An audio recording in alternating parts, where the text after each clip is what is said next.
in our international relations, a new paradigm in the way in which we interact with one another. We need to translate what you see here in the grass, in the hills, in the city, in the county, in marches, in other places. We need to translate that into Congress, into the halls of Washington. We need to begin to adopt a new approach reflective of our interconnectedness, of our Ubuntu work, of why I do work through the Ubuntu Works Peace Education Project. And while I'm going to take this message to a dozen states this fall, to university campuses and other places, to get more people to recognize that we must stand for our interconnectedness, our commonality, and start demanding from Washington a foreign policy that reflects our human values, something that I think we assume is out of our reach, it's out of our touch. But I can tell you, because I walk in the door and I meet with the State Department people working on Korea issues.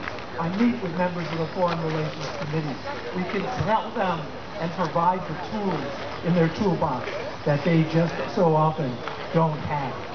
So in the peace conference in North Korea, attended by more than 60 nations, I spoke deep from my heart, and I reminded both sides. I said, we are beings of unlimited potential, and we have the power and creativity to break through this paralyzed state of war and conflict.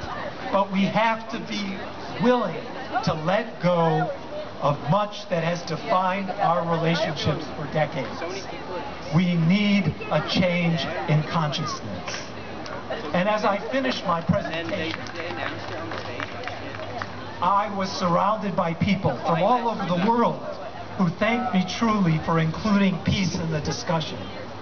But it was the young North Koreans that their thanks throughout the week that stuck with me most deeply, as it sparked some hope in their hearts, and they, like their young leader, are actually, as I would remind them, they are young like their young leader, and that they are the future.